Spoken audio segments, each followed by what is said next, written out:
tous sur greenmobilitysolution.net. Une vidéo cette fois que je réalise à propos des vérifications sous le capot que vous me demandez souvent. Alors, commencez par ouvrir la porte de la voiture et il y a une petite manette là en dessous qu'il faut tirer. On voit peut-être pas très bien l'image. J'aurais dû avoir de la lumière. Donc je tire sur cette manette, vous voyez où elle est située. Voilà, et on entend le clang d'ouverture du capot. On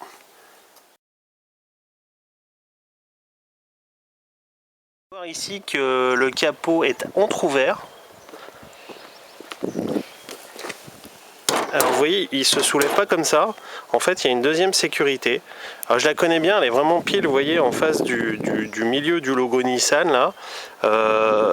Moi j'ai un autocollant sur mon capot, mais vous n'aurez pas forcément ça sur votre voiture. Donc en face du logo Nissan, hein, je glisse la main en dessous, la main gauche, et je vais appuyer là-dessus, vous voyez, et soulever de la main gauche, parce que de la main droite, il faudrait que je prenne cette tige là. Alors là je peux pas parce que j'ai l'appareil. Il faudrait que je prenne cette tige pour l'enlever et aller la mettre dans un trou prévu à cet effet. Alors avec une main c'est pas évident. Hop. Le trou est là, il n'est pas évident à enfiler, à mettre, et il est bien indiqué par cette flèche. Vous voyez, donc l'idéal c'est quand même d'avoir la main droite de libre pour faire sauter la petite barre là qui tient là. Alors sur certains capots vous avez des vérins, c'est plus pratique. Et là vous êtes obligé de loger la barre ici. Vous voyez la petite flèche qui vous indique où mettre la béquille. Sous le capot de la Nissan Leaf, qui est un véhicule électrique 100%, rappelons-le, donc il n'y a pas de moteur thermique, donc vous n'aurez pas de questions sur l'huile. Par ailleurs, la direction assistée est électrique, vous n'aurez pas non plus de questions là-dessus. Vous direz que la direction est sans entretien et l'examinateur passera à la question suivante. Par contre, vous avez le liquide de frein. Si vous devez vérifier où se situe le niveau se situe entre les repères mini et maxi. Alors là, on voit le repère max, le minimum est très en dessous, on peut pas trop le voir. Je vais essayer de me rapprocher pour filmer le repère max. Ah, c'est pas évident à filmer. Ok, donc c'est marqué juste là. Le niveau se situe bien entre le minimum et le maximum. En cas de baisse importante du niveau, je vais faire contrôler le niveau par le circuit par un garagiste, car il se pourrait qu'il y ait une fuite. Normalement, ça ne doit pas baisser de façon anormale. Si le niveau est trop bas, on risque de perdre l'efficacité des freins.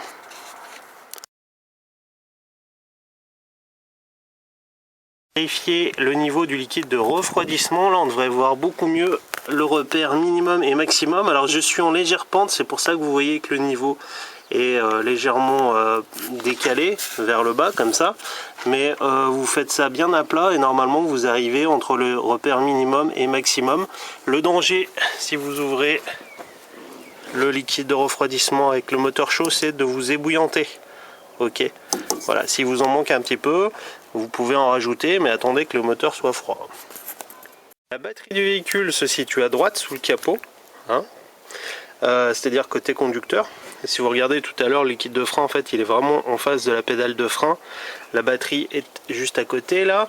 Qu'est-ce qui peut provoquer sa décharge? Eh bien, oubliez des accessoires électriques alors qu'on a éteint la voiture.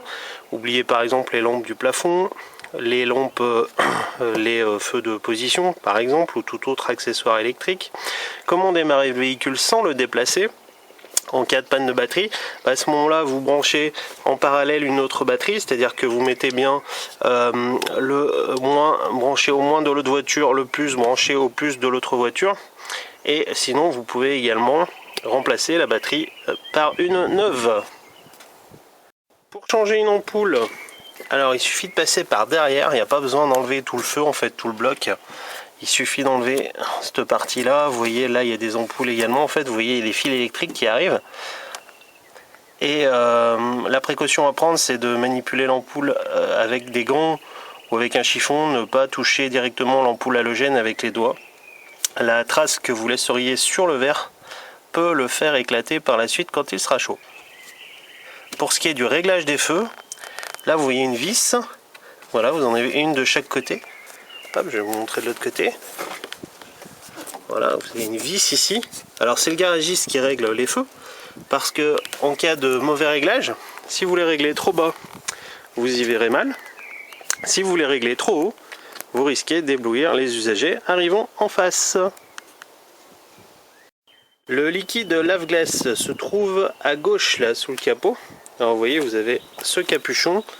Alors, on ne peut pas constater le niveau, hein, il est dans un bocal très en dessous.